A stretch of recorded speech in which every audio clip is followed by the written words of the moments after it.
magandang araw po sa inyo lahat. Ako po si Banad Bay at ito na nga pag-usapan po natin. Update po tayo patungkol ho dito kay, naku, walang iba kung hindi yung favorite ninyo. Yung favorite ng mga dilawan at pinklawan na ngayon. Naku po, alam na natin yan, ha? O, sino po ba yan? Walang iba kung hindi si Torre. Ay, hindi, mali. Fired PNP Chief Torre. O, di ba? So, ayan, kitang-kita naman natin kung ano na nangyari itong mga nakaraang araw. At siya po ay sinibak sa pwesto dahil po sa kanyang pagiging pasaway. Di umano. Ayon sa kanyang boss na si Remulla, ayaw magpasailalim nito. Kawawa naman itong taon to, no? Talagang feeling niya talaga, ang taas-taas niya ang taas ng buhay niya. Ayaw niyang sa ilalim sa isang katulad ni Remulla. Ayan tuloy, di ba? Dahil akala niya dahil siya ay sunod-sunuran sa presidente, kakampihan siya ng presidente. Alam naman natin tong presidente to, walang pakialam to eh. Walang pakialam to sa utang na loob eh, kaya ginaganyan niya, di ba? Tandaan niyo yan. May pattern na yan eh. May pattern na yan si Marcos eh. Una-una, di ba, si VP Sara Duterte. Actually, bago pa yon, si Attorney Rodriguez, di ba? Si dating ES.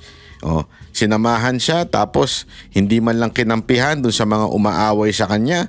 Oh, ayan tuloy, nag-resign. Oh, ito namang si VP Sara Duterte, ginamit lang para manalo. Tapos nung binabanatan na ng kamera, ay hindi man lang pinagtanggol. Oh, talaga manggagamit ito eh. This time, ito naman kanyang utusan at kanya pong alam na natin na yung gumagawa ng kanyang mga kautusan na medyo sabit-sabit, eto na. Nung biglang ay nilaglag naman din eh. Sabi ko nga kung yung dalawang matino nilaglag ni Marcos, ikaw kayang hindi matino. Sa tingin mo, hindi ka kayang ilaglag. Ayan na nga, nilaglag na nga po. At ngayon, mga kababayan, nakatenga. Alam nyo ba? Naka-floating status ata ang... kasi balita ko sa PNP, pag inilagay ka dito, ibig sabihin niyang floating status ka lang. Ibig sabihin para lumulutang-lutang. Wala kang trabaho. At sana masunod yung sinasabi nila na kailangan araw-araw pumasok, di ba? Ewan ko lang kung kaya nilang sa tapang ni Torre, sa tigas ni Torre, sa kanyang pagiging yabang na yan, kaya nilang papasukin yan. Ewan ko lang ha. Sina-challenge niya yung Pero ako sa tingin ko, mamatikas ito si Nartates. Matingin ko, matikas itong maman to. Mukhang pasusunurin niya to si Torre. Kung hindi, isuspindi mo yan. Di ba? O ito. Ano ba yung sinasabi nating floating status? O, pakinggan natin tong balitan to, ha? O. Pulis pa rin si dating PNP Chief. Pulis patola pa rin. Ay, Pulis lang. Chief Nicolas Torre III at kakailanganing mag-report araw-araw sa Camp Crame pag natapos na ang kanyang leave sa Setyembre. Sabi pa ng general, wag siyang kaawaan sa kanyang pagkakasibak. Nakatutok si June Veneracion. Huwag daw tayo maawa sa kanya.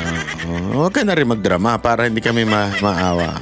Hindi kasi, pa-video-video ka pa eh. Alam mo, tumahimik ka na lang. Di ba, maglaho ka. Sabi ko nga, the best niyan, maglaho ka na lang. Ibig sabihin, hindi ka na mag-appear sa media. Hindi, pagawa-gawa ka pa ng video. Tama, mali. Di ba? Pagawa-gawa pa siya ng video eh. Ang pag-aresto kay dating Pangulong Rodrigo Duterte. In virtue of the warrant of arrest issued by the ICC. At ang manhunt kay Pastor Apollo Kibuloy. Kabilang sa mga malalaking operasyong pinangunahan ni Police General Nicolas Torre III. Ako si General Nicolas Torre III. Bago siya itinalagang PNP Chief nitong Hunyo. Kaya marami ang nagulat sa biglang pagsiba kay Torre sa pwesto. Sabi ni Torre sa isang video online, salamat din sa mga naawa sa akin. Ngunit hinihiling ko sa inyo, huwag niyo akong kaawaan. Hindi kami naawa sa'yo. Sa totoo lang, walang naawa sa'yo. Deserve mo yan eh. Hindi, ewan ko. Ang naawa lang sa'yo yung si Hey Darian eh. Hindi ko alam kung bakit anong may gusto ba sa'yo yun. Gusto ko ba kainin nun? Di ko maintindihan, pero yun na si Darian lang ang may awa sa'yo.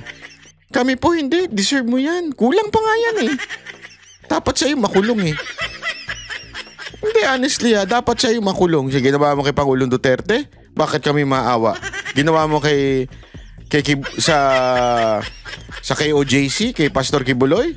Yung ginawa mo doon? Dapat ka bang makulong? Kulang pa yan. Hindi kami naawa sa'yo. Tigil-tigilan mo nga. Gusto mo hindi maawa sa'yo pero yung itsura mo, tingnan mo. Nagpapaawa ka? Hindi kami naawa sa'yo. Deserve mo yan. In spite of my abrupt removal as Chief of the Philippine National Police, okay po ako. Kung meron man tayong dapat kaawaan, iyon ay ang milyon-milyon nating mga kababayan na paulit-ulit na nagiging biktima ng palagiang pagbaha. Nako. Muling iginiti Torre na yung statement na yon pumoporma na sa politika. Agoy. Halata ka, sir. Kung kaya mong ululin yung mga followers mo, kami hindi. Alata na yung mga ganyang galawan. Anong pakialam mo dyan? Di ba? Hindi, if you are really serious, yan na, wag maawa, serious na okay ka lang, hindi ka na nagsasalita ng mga ganyang bagay. Bakit ka nagsasalita ng mga ganyang bagay? Halatang halata, sir. Wag tayo maglokohan. Halatang halata. Sus naman, mga ganyang hirit eh. Intindihan niya ang pagtanggal sa kanya ni Pangulong Bongbong Marcos. Nauunawaan ko na kailangan niyang gumawa ng mga mabibigat na desisyon. Pulis pa rin naman ako, and I serve and I still continue to serve at the pleasure of the President and of our country. Inilabas si Torre ang video statement ngayong araw na nagkataong unang command conference nang pumalit sa kanyang si Acting PNP Chief, Police Lieutenant General Jose Melencio Nartates Jr. Dinalawan ito ng halos 100 opisyal mula sa iba't ibang panig ng bansa. I'm very happy to see them today. The morale of the PNP is high as according to their feedback. Ayon kay PNP Public Information Chief Brigadier General Randolph Tuanyo, hindi na pag-usapan sa command conference kung magkakaroon ng balasahan. Ang utos lang ni Nartates sa kanyang mga tauhan, pagbutihin ang mga police operation at tiyakin ang kaligtasan ng lahat. I reminded alam mo, ganito dapat ang pulis. Hindi, honestly ganito dapat ang PNP chief. Hindi yung mabulaklak, maraming utos na, alam mo yon, hindi. Ito, alam nyo kasi ang police, meron ng format naman yan eh. Meron ng sistema yan. Ipapatupad mo na lang. Diba? Hindi ka na yung magbida-bida. Ito, kailangan 3-minute response. Ganito. Tapos, obvious naman na yung mga trial mo, alata namang coordinated na. Ginagawa mong tanga yung police eh. Hindi, honestly sorry, pero ginagawa mong circus ang PNP. Alam mo, ang PNP, dapat ilabas natin yan pagdating sa politika. Diba? Dapat ilabas natin yan pagdating sa usapin ng kulay. Dapat sila ay tagapagpatupad ng batas. Hindi sila tagapagpatupad ng utos. Magkaiba yun. Kasi ang utos ay madalas ay hindi naayon sa batas kung hindi naaayon sa politika. Yan ang problema. Kaya nga gusto ko, kahit papaano gusto ko yung pagiging professional nito. Na alam mo yon na basta okay na to, ay dire-diretso yung gawain natin, yung trabaho natin, pagpapatuloy lang natin. Hindi katulad ng isa, kauupo pa lang, ang dami ng kaipalang ginagawa.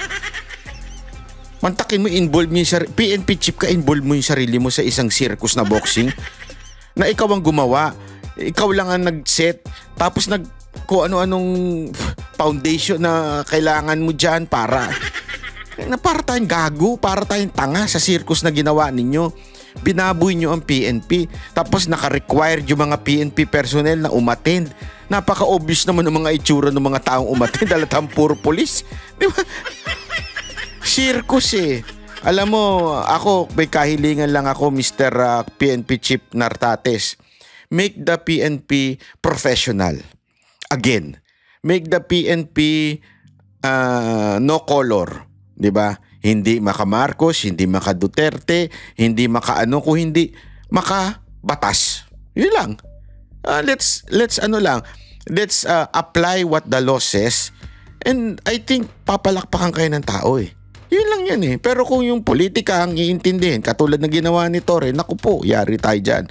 Pero I don't think so. Mukhang professional itong tao na ito. One, that ang paggawa ng decision nila, is this the honorable thing? It is this for justice? Kaya nga, service, honor, and justice. Sabi ng PNP, aprobado na ang leave of absence si Torre mula August 28 hanggang September 29. Nag-leave of absence Pagkatapos na kanyang pa. bakasyon, kailangan mag-report araw-araw ni Torre sa person holding an accounting unit. Ayan ha, sir. Asahan namin yan ha. PNP Chief Nartates. Asahan namin na araw-araw magre-report yan si Torre doon. Sana merong mga media doon na i-report kung talagang pumapasok si Torre. Baka mamaya, porket di na pumasok yan. Pero sa tingin ko, yari yan kay General Nartates, kay PNP Chief. Pihaw, kung saan kasama niya ang iba pang pulis na walang posisyon o yung tinatawag na naka-floating status. Ano nga ba ang trabaho ng mga nasa pihaw? Binibigyan din po ng duty ko. May mga parades po tayo. Sila po yung mga nagiging elements. Sila po yung mga nagiging group commander o battalion. Pagpaparade.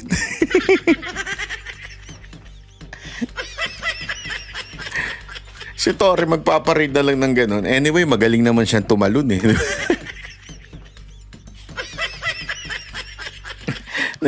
Okay din tong sagot ni Sir. Ano bang matrabaho niyan? Magpaparade sila yung since siya yung commander doon, siyempre, mataas ang posisyon niya. So, siya yung nandun sa gitna, sumisigaw na, Tikas! Paika! Diba? Pwede yun. Magandang trabaho sa kanya yun. Commander sa mga parades. At sila po ay nagjo-duty rin po. Kung ikaw ay Lieutenant Colonel, sila po ay nagjo-duty rin ng mga command duty officer. Para sa GMA Integrated News, June Veneracion, nakatutok, 24 oras. Grabe, yan ang tinatawag na, kung ako, sa'yo, mag-resign na ako. Kung merong pang honor na natitira sa'yo, Torre, kung may honor pa, mag-resign ka na. Hindi, yun ang totoo. Kung may honor pang natitira sa'yo, mag-resign ka na. Kasi, sino ba ka na eh? Tapos ngayon, nilagay ka sa floating status. O, nagparinig pa si spokesperson. O, magpaparada ka na lang daw. Ano ipaparada niya yung kotse niya? Pagparadain nyo nga ng kotse yan, no? Pero ako sa'yo, kung para mas may pakinabang ka, Torre, kung ako sa'yo, magbenta ka na lang ng pares dyan sa Krame. Para may makainan yung mga tao dyan, di ba? Magbenta ka ng pares. Yung mga pulis natin dyan, ng mura-mura, makipag-coordinate ka kay Diwata, mag-usap kayong dalawa, mag-collab kayo. Anyway, ang hilig mo na lumabas sa media, mag-vlogger ka na lang din. Tama, mali. Ayun lang sa akin. Sana. Alam mo, ano yan eh, napaka-demoralizing yan nangyari sa'yo. Kaya nga, mababawi mo yung pagde-demoralize sa'yo. Honestly, kung mababawi mo yan, kung ikaw ay mag-resign. Kasi yung honor babalik eh. Parang ang dating may delikadesa ka. Yeah? Pero kung ipagpipilitan mo pa rin na ikaw ay naandyan sa posisyon kahit sinusuka ka na ng mga tao dyan, hindi kasi halata naman eh. Yung paglagay sa floating status, ang bihira. Kailangan pa bang ispellingin yun? Kailangan pa bang i-memorize yun? Di ba?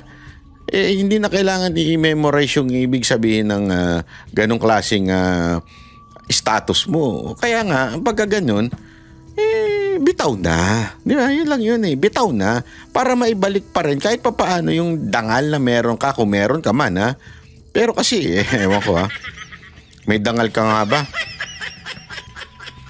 Ito yung sinasabi ko, may papakita ko sa inyo. Ito yung sinasabi ko na nakakatawa talaga. So funny. Ito yung pinaka nakakatawa. Ewan ko kung kulang lang itong si Hey Darian sa baka gusto ka lang nitong yung chupageti. Hindi ko ay maintindihan ha. Baka gusto lang niya. Atat na atat siya oh. We'll say this again. Tory can become our second president from beautiful... Presidente? Ay.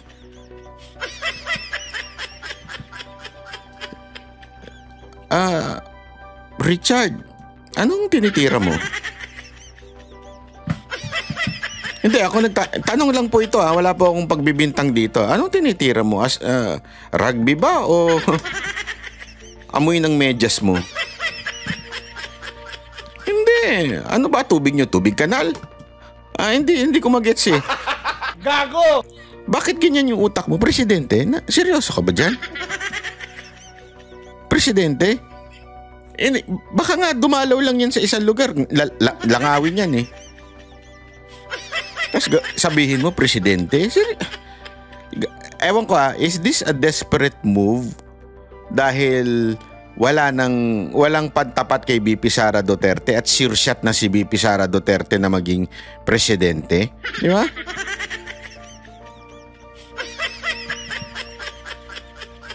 Hindi ako nagtatanong lang ako Nagtatanong lang ako, is this, ganito ba kayo ka-desperado na maghanap ng kandidatong itatapat kay BP Sara Duterte dahil alam nating lahat na sure shot na si BP Sara Duterte sa 2028? Kaya kayo ngayon naghahanap ng kahit sino na lang na pwedeng lumaban? Ganun.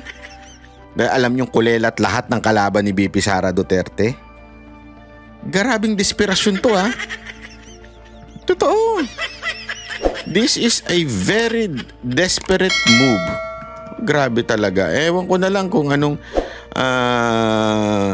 di ba? Ewan ko na lang kung ano talaga yung yung pinaguhugutan mo nito anyway, ito panoorin naman natin. Huwag tayong umalis dito sa issue ng flood control project. Panoorin natin to Kasi maganda din yung mga sinabi dito Exciting to. Can you tell us more about this? And sino po ang tumanggap nitong mga documents? Well, that was last month, Sunday, when the President came to the city of Baguio conduct inspection along Cannon Road. Dalawang projects yung pinuntahan niya dyan, the Rockshed project, wherein he was really disappointed and frustrated. Galit na galit siya nang nakita niya yung state nung Rockshed after the typhoon. And after that, we went to Camp 3, wherein we saw the what's this damage rock netting. At pinakita ko rin sa kanya yung mga cat's eye. Tapos I turned over some documents. It's sort of a president's briefer para mas madali niya makita yung quick look kung yung mga different project na nagkakaroon ng mga anomalies.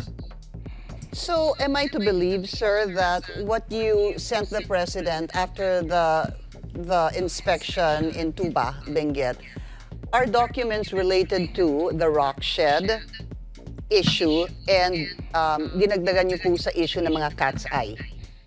Meron pa, pati yung pinadala ko rin sa kanya yung mga binigay ko rin. Kasama lang doon lahat naka-compile lahat yun. Pati yung roadside barrier, pati yung the road that leads to nowhere. Grabe, no? The road that leads to nowhere. Substandard na mga buildings niya sa Baguio General Hospital Medical Center. So all in Baguio, basically that area, sir? Baguio and Benguet. And Benguet. Sir, saan si the road that leads to nowhere? Come again, napiti? Saan po yung the road that leads to nowhere na isinabit niyo po? Sa Baguio yan sa Baguio area. Ito yung from Luwacan at sana magta-terminate sa Cannon Road pero hindi matapos-tapos. It is being funded multi-year pero hindi matapos-tapos, hindi ma-terminate sa Cannon Road. At bumabagsak na, nagkakaroon na ng erosion yung kanyang mga roadsides at talagang very challenging yung kalsada na yun. Kaya talagang hindi rin namin alam kung bakit ginawa yan. There was no consultation with the local government, no public engagement also with the communities that are actually residing there. Sino nagpagawa, Mayor? Yung DPWH, Department of Public Highways. At yung allegedly this is the fund was actually provided by the former Congressman Mark Go. The former congressman, did you say Mark Go, sir? Yeah, former Congressman Mark Go. Okay. So, yun po yung issue doon. And with that, sir, are you supposed to have a meeting with the president about, I guess, more revelations or insights you have regarding infrastructure or pangungurakot, SOP, etc., sir? Well, nabanggit ko nga sa kanya yung mga cost nung pinakita ko sa kanya yung cost nung project, and at the same time we showed them yung nagdala ako ng isang civil engineer, the president of the Institute of Civil Engineers. Tapos in-explain niya kung ano yung nangyari diyan, ano yung mga flaws, ano yung why is it that the project was only limited to that area. Dapat sana kinover na niya mismo yung isang vulnerable na site. And besides, pinakita niya na, sir, kung dito, kasi merong contentious issue doon eh. Sinasabi kasi na stay pa naman eh. Nakikita nila na stable. Paano nila sabi ng engineer? Paano magiging stable, sir? Kung titignan mo, merong ng retention wall dito, retaining wall rather. So bakit hindi na lang nila in-extend dito? And look at pinakita yung river, nakita nga namin yung gabion wall. It looks like, pati yung gabion wall substandard din ng pagkakakonstruct. Malaking tulong, Mayor, that the President went there. Yes. It was, alam mo, yung expression ni Presidente, talagang galit na galit siya. Very frustrated siya. Alright. But is there, so meron na kayong pinadalang mga dokumento, this is with regards to Baguio, Benguet, but that's it. Yun lang po yung mga papeles or dokumento na isinumite ninyo. Yes, most of the were photographs, tapos numbers, actually. Was just a brief description of the project. All right. Mayor, I don't know why, but it seems that the camera is moving, no? All right, that's much better. Thank you, sir.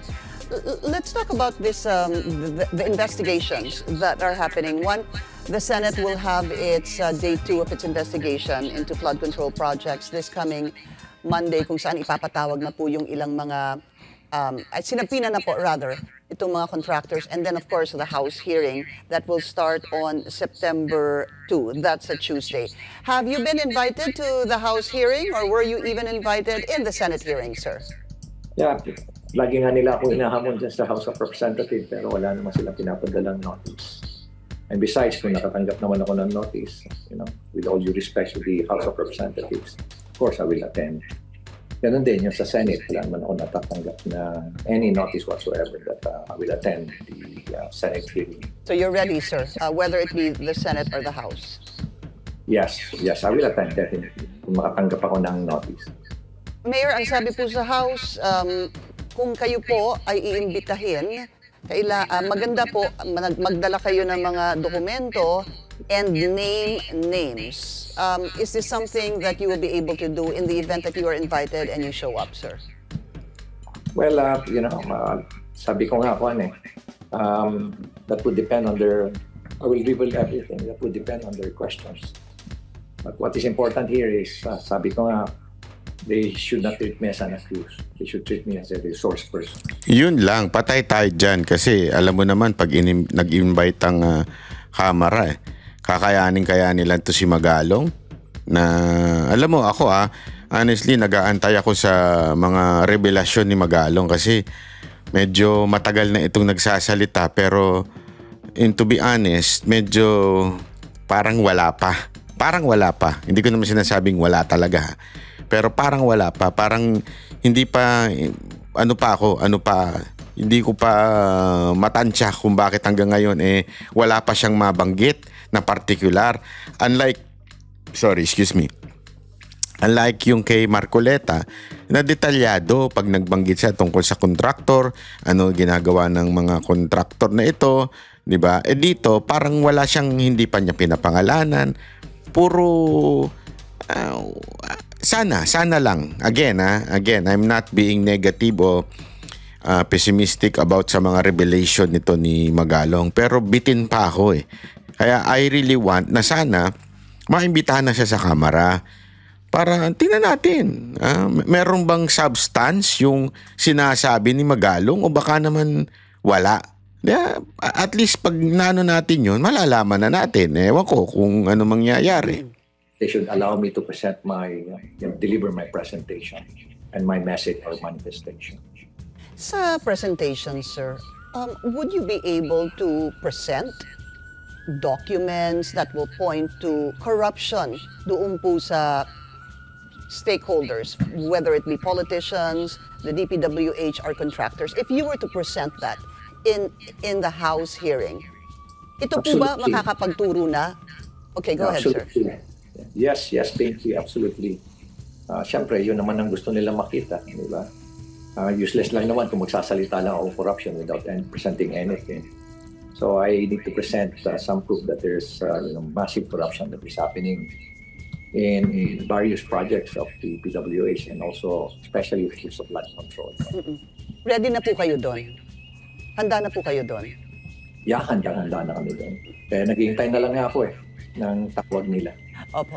Mayor, will you be able to name names? Sabihin po natin, politicians. Yes, politicians. In Congress? Yeah, of course, definitely in Congress. In both houses of Congress? Hindi ko gaanong abot yung sa Senate.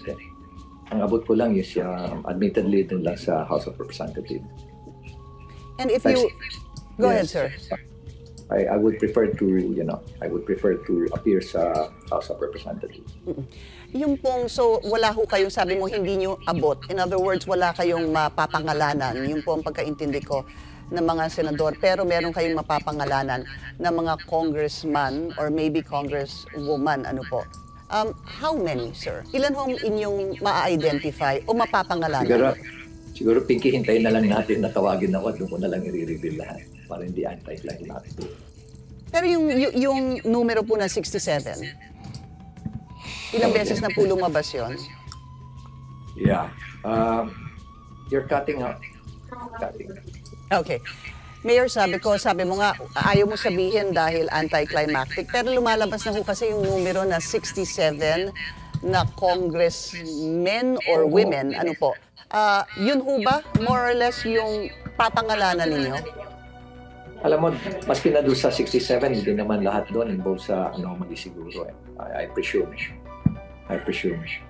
Alam mo, although there were 67, and probably higher pa siguro yan kasi yung 67, Pinky, ito yung mga well-known contractors na before they became a congressman. Iba pa yung naging congressman na tapos nakita niya masarap pala maging contractor. Kaya siya naging contractor after being a congressman. Grabe, no? Congressmen or congresswomen na kanilang pamilya, members of their family are also contractors. Pero grabe. Sila rin ang contractor. Kaya baka mas marami pa yung numbers actually. More than, sabi mo nga, it could be more than 67. But to clarify, Mayor, you were saying that it could be more than 67, but tama ho ba yung aking pagkarinig, they may not necessarily be involved in anomalous deals? Yes, many of them. Unang-una, alam mo... Not sir, not involved in anomalous deals. Yes. Alam mo, yung 67 did not actually come from me. I know, sir. 67, yes, was revealed by Senator Lacson based on his credible na informant. I know when we last talked about that, sinabi mo nga galing kay Senator Pingyon, and looking back at research, yes, nanggaling nga po kay Senator Pingyon, pero ito po ay is something you're confirming. In fact, you're saying it's more than that, but may caveat nga, not all of this could be involved in corruption. Yes. All right. Wala pa tayong matibay na lead kasi na nakikita na all of them are actually involved. Would you say it's a little hard to actually link them? Number one, obviously, Mayor, wala naman ho talagang magiging paper trail ito, hindi ho ba? Dahil kung magandang question yan. Naman po talagang bigyan ang isang politiko, hindi naman po tatanggap ng resibo yan at sinabing tumanggap ako ng 3 milyon o 10 milyon. How do we trace this? For example, sir, sabihin po natin si Batangas 1st District Congressman Leviste, I'm sure you know this, sir, he filed a complaint against a district engineer, si Calalo po, after an alleged 3 million bribe to the congressman. So dito nagkwento daw tong si DE, anong supposed to be allegedly kalakaran doon, na kung saan yung dating congressman daw ay tumatanggap ng more or less 10 to 20%. Meron pong district engineer na nagsabi noon kay Congressman Leviste, would that suffice, Mayor? Tatayo ho ba yun? Well, kailangan may corroborative evidence, testimony coming from other people who have personal knowledge on what really transpired. Kailangan din yan. Kaya nga, kailangan talaga na investigador. Hindi pwedeng basta-basta kung sino na lang. Hindi rin basta-basta kung sinong lawyer. Kasi hindi na lawyers naman. Kung hindi walang training sa investigation, hindi sila investigador. Alam mo kasi ang investigation kasi may mga tradecraft yan. May mga skills yan on how to really gather and collect evidence. Yung iba po mga congressman, obviously, hindi po masyadong natuwa doon sa lumalabas po na balita dahil parang nalalahat po sila, 300 plus of them. I'll go to Congressman Richard Gomez, and I'll put this up on the screen, but I know that there's been, nagkaroon po kayo, naging magkaibigan po kayo muli. Ang sinabi niya kasi, well, and ito pong sabi niya, a part of it, he said that you talk non-stop about corruption in Congress. Why? Because it's an easy headline. Meanwhile, your own city is drowning in problems. The air quality is getting worse. There's not enough public transport. Maybe it's time to fix your own house before pointing fingers at others. Mahiya ka naman. In previous interviews, sir, you did say that sa iyong pakiramdam, ikaw ang pinariringgan ni Congressman Richard Gomez. Would that be correct, sir? Yeah, wala kaduda-duda naman. Sa akin talaga, directed yung allegation na yan ni Congress Richard. And how did you feel when you read that, sir? Ay, nasaktan ka agad ako dahil kaibigan ko siya. Honorary member ng klase namin. So, dapat sana tinawagan na lang niya ako. O kaya, kinonfront na lang niya ako. Unang-una, this is a very personal attack. Napansin mo yung mga wordings niya. The terminologies that he used, talagang very personal, nakakasakit talaga. And second is, sana punta siya sa Baguio para malaman niya kung talaga yung mga ina-allege niya tungkol sa syudad ng Baguio. But nonetheless, alam mo, sabi ko nga, probably there's a reason why he was compelled to say that. Baka merong nag-pressure sa kanya, merong napagsabihan siya, kaya sabi ko nga, intindi na lang natin. Anyway, kahapon naman, nung nakita kami kahapon, he was with Lucy during a particular event sponsored by the European Union. This is about the circular economy. And he approached me. I think it was a very kind gesture. So, wala, nag-reciprocate lang naman ako. Yeah, I think you posted it on your Facebook account, if I'm not mistaken. Was there any talk, sir? Nagkaroon mo ba ng pasensya ka na? O ikaw naman kasi, nilalahat mo kami. What kind of talk happened? Well, meron siyang nag-whisper siya kasi. Whisper siya sa akin na parang in-acknowledge niya yung presence ko para mista. Tapos nakita ko naman yung mata niya. And I can feel naman yung sincerity. Kaya na lang, kinata ko na lang siya. Tapos hinag ko na lang siya para just to say na I acknowledge. And that ends that, sir? Yes. All right. Alam mo, siguro, sabi ko nga, Pinky ko malamang he was compelled, he was pressured. All right, Mayor, we need to take a very short... So ayan po mga kababayan, sinasabi nga ni Mayor Magalong, once siya in-interview ay siya po ay tawag dito, inimbetahan sa kamera ay sasabihin niya na itong mga nalalaman niya. Naku po, matindi ho ito. Sana ay talagang malaman na natin ang mga pangyayari nito. May iba pang issue. Dapat nating kasi itong nakaraan. Nagsampa ng sa Ethics Committee itong sila Topacio na dahil nga po sa paggamit di umano ng peking witness o pagpuwersa sa isang witness na to testify laban kay Pastor Kibuloy.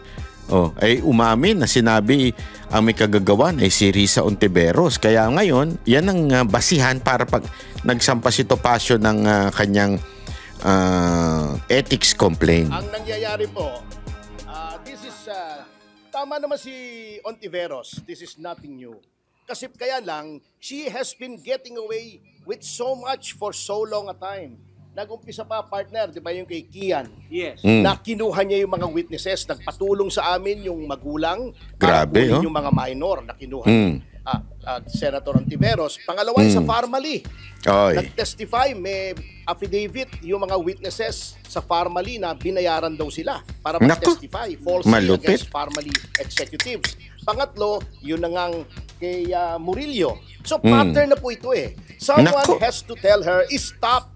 Hindi na tama ito. Especially, di ba, nung congresswoman siya, di ba, may allegations din doon sa corona impeachment that she fabricated evidence. Hindi po pwedeng ang isang miyembro ng upper chamber ay nag-iimbento ng ebidensya. Ngayon, may latest na naman siya. Nag-cite siya ng jurisprudence. Mali naman pala. We cannot allow this to continue. Yun lang naman po.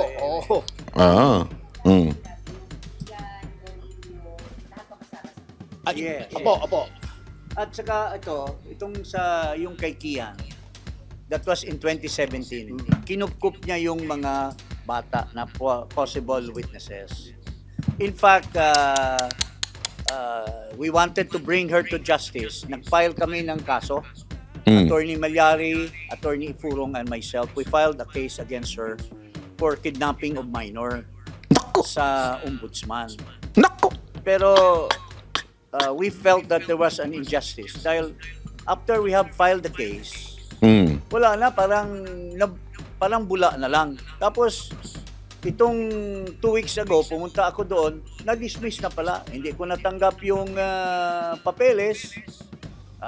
Wala akong kopya nung kanyang supposed to be answer sa complaint o counter affidavit. And walang So, we are now reiterating our complaint for kidnapping of minor and other obstruction of justice so that the Senate Ethics Committee can provide an investigation to the veracity of all these allegations.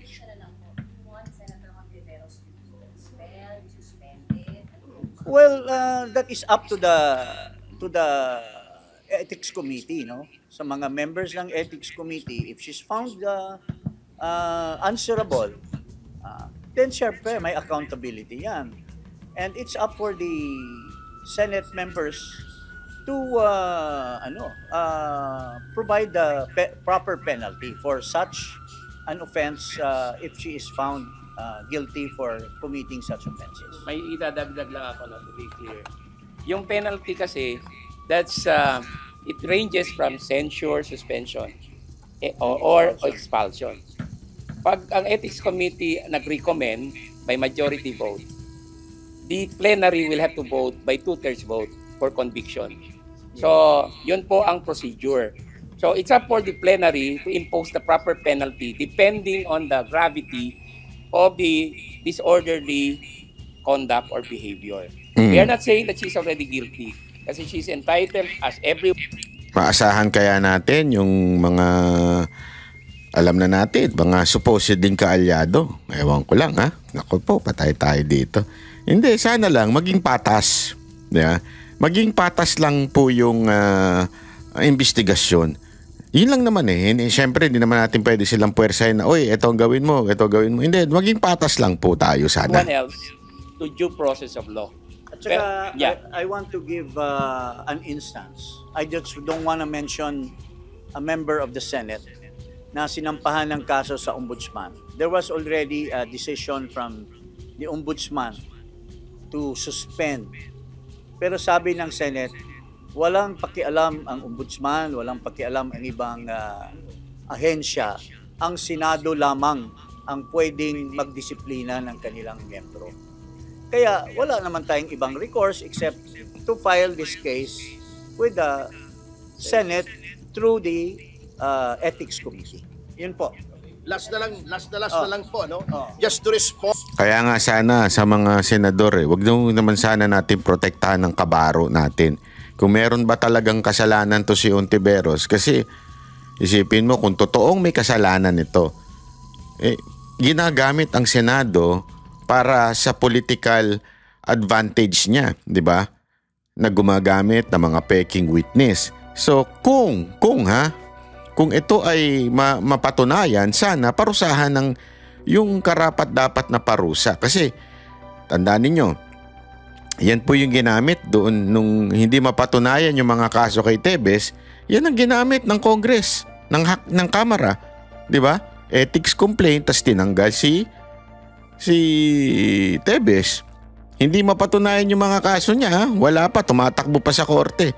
Yan na kagad ang ginamit, di ba? Ibig sabihin, posible kung talagang mapatunayan na si Ontiveros ay gumagamit ng mga peking witness at inaharap sa Senado, bay sana naman ang Senado ay maging patas sa pagbibigay ng karampatang parusa dito sa alin na to. Doon sa may preemptive statement si Senator Ontiveros na harassment ito at mag-concentrate na lang sa mga importanteng bagay. I would like to tell Senator Risa, ma'am, importante din po to preserve the integrity, the probity, and the reputation of the upper chamber as the chamber that is supposed to be composed of elder statesmen. Hindi po pwede yung upper chamber ay may mga tao na nagbabayad, nagtatamper, nag-iimpluwensya at nangingid na po ng mga testigo. Importante din po to. This is equally important as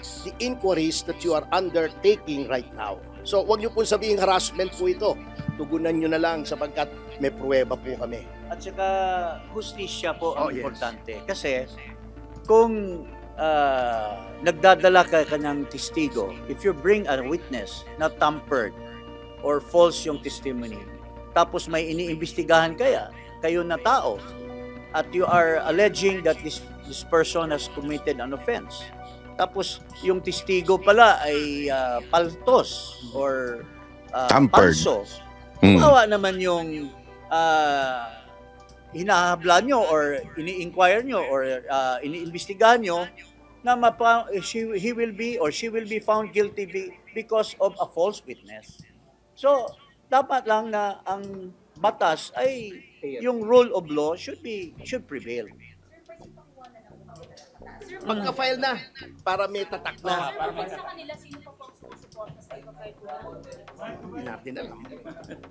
Ano yung support ng senador? kahit sino po?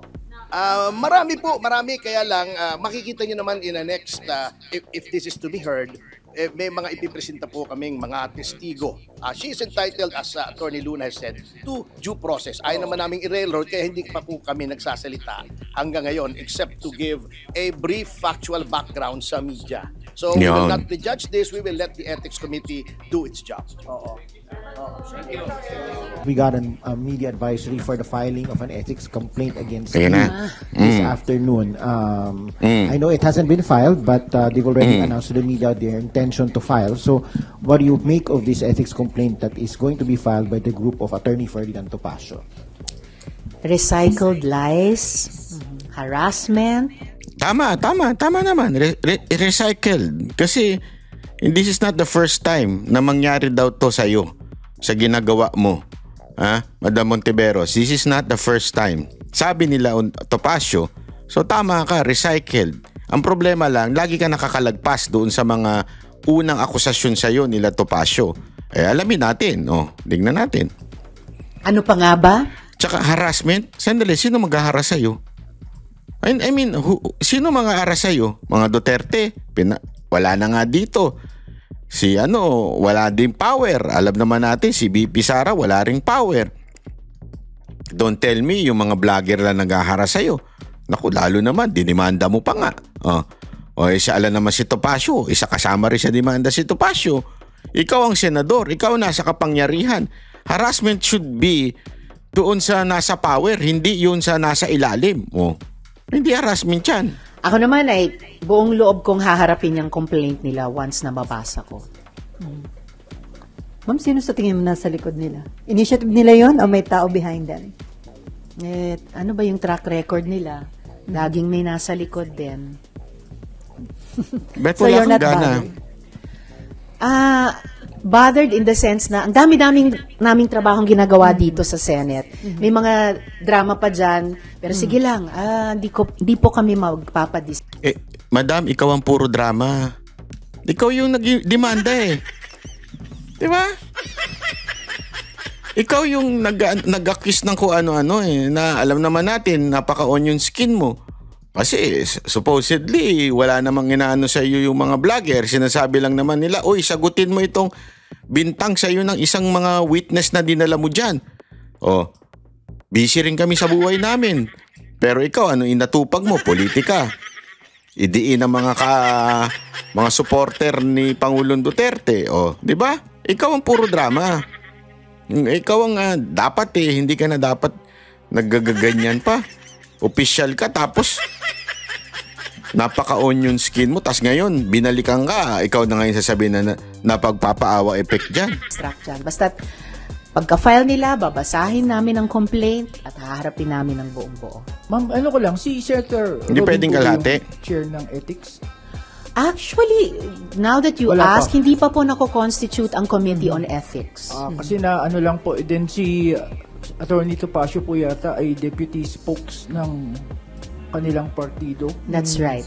Pero hindi pa nako-constitute ang komite, so hindi pa na-elect yung tagapangulo. But kung sakaling siya, ma'am, are you hoping na magiging fair siya sa pag-imbestiga o pag-handle ng ethics complaint against you? I always presume regularity, good faith on the part of sino man sa amin mag-chair ng alinmang komite. But just as an aside also, usually, hindi, ewan ko kung hindi lagi, pero usually, hindi miyembro ng majority ang nag-chair ng ethics. But that's just usual. In the end, kung sinong i-elect na chair ng komite, siya yung mag-chair. Ma'am, you're confident na hindi magmamaterialize considering na mukhang basis yung sinasabi na witness tampering yung basis ng ethics complaint against you? Witness tampering. Kompleto rin po kami ng resibo tungkol sa lahat ng mga witnesses o whistleblowers na lumapit sa opisina ko or lumapit sa aming komite sa alinmang investigasyon. Kaya yung resibo ba na yan? O yan? Official receipt ba yan? O yung resibo na yan, gawa-gawa nyo lang din? Hindi kasi, ambira. Alam naman natin usong-usong gawa-gawa lang Baka, yun na tinatanong natin. Yung OR niya ba na yan official receipt ba yan? Panatag ako na buong-buo kung mahaharap ang anumang detalye ng complaint nila, kung yan ang sinasabi nilang grounds nila. Ewan ko sinong guilty sa witness tampering, hindi yata ako. So, ma'am, may nakikita ka? Depende. Sa kaninong perspective? Perspective mo, perspective namin. Basta kami, marami kaming alam. Nakalimutan nyo na ba? Ang political color dito, the mere fact na naging open ka to run for 2028 election, do you think isa yung paraan nila para this early sirain ka? Mayat-maya na. Alam mo, hindi na kailangan sirain yan. Sira na po talaga yan. So, wag na ho nating sabihin na sinisira siya. Hindi, talaga ng ano na yan. Sira na talaga siya. Wag nyo nang pabanguhin pa yung sa kanya. Ha? Sira na talaga yan. Pag-uusapan niyang politika. But, yung mga proseso dito sa Senado, may sariling integridad yan hindi maliit na bagay ang isang ethics complaint. Seryoso yan, kaya dapat sineseryoso. Ibig sabihin, puno ng katotohanan. In the same way, yung legislative work namin sa bills, sa investigasyon, and Diyos ko, magsisimula kami ng budget debates, isa sa pinakamabigat na trabaho namin taon-taon. And even yung na-archive na impeachment complaint. So lahat po yan mga trabahong sineseryoso namin dito sa Senado. May political context man, mayat-maya ang anumang trabaho namin, pero we should keep our eye on the ball. At lalo na, ang dami pong mga issue, lalo na yung sa ekonomiya, na dapat yun talaga ang bigyan namin ng prioridad. Kaya nga naging napakainit nitong flood control scam, di ba? Dahil feel ng mga kababayan natin ang korupsyon sa gitna ng paghihirap nila. Anong kinaugnayan yan? Wala kaming dyan. Anong kinaugnayan yan sa witness-witness? Importante ang korupsyon. Tama. Importante ang korupsyon, pero importante rin na malaman natin yung mga akusasyon sa iyo ng witness mo. Kasi institusyon sinisira nito di ba? Kaya importanteng malaman natin yan. Hindi pa pwedeng isang tabi lang yun. Porket merong flood control, di ba pwedeng sabay-sabay? Ganun ba tayo kabagal? Dapat pare-pareho lang yan. So, kung ano man yung kanilang dahilan, basta't kung may ethics complaint, gaya ng nabanggit ko, babasahin ko yan at haharapin ng buo. Ayan, yun. Harapin mo talaga, di ba? Anyway, eto po, sana magkaroon po ng matagumpay na dito, malaman talaga ang katotohanan. Kung sakali, Senator Bongo, inaasahan ka namin. Senator Marcoleta, Senator Bato, Senator Robin, kasi mga kababayan, medyo matindi ho ito kung totoo ito. So dapat maparusahan ang sino man nagsisinungaling dyan, di ba? Anyway, maraming salamat po. Magkita-kita po ulit tayo sa susunod nating video.